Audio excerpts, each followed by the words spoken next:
Impikan jabatan PNS hingga terbuai bujuk rayu anak Nia Daniati. Korban akui sangat menyesal usai zong.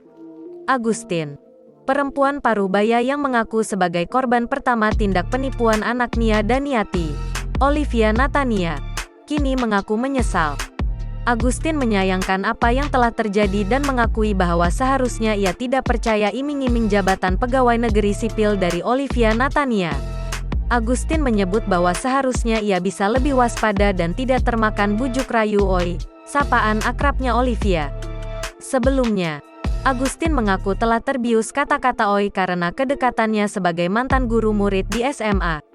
Untuk masalah yang terlanjur dihadapi, Agustin sendiri berharap bahwa uang yang sudah dikantongi langsung oleh Oi bisa dikembalikan. Anak Nia Daniati, Olivia Natania, bersama suaminya Rafli N. Tilaar, dipolisikan karena disebut lakukan iming-iming lulus jadi PNS kepada 225 orang dengan total kerugian korban mencapai 9,7 miliar rupiah. Laporan terhadap anak Nia Daniati itu kini tercatat dengan nomor pelaporan STTLPB 4728 9/2021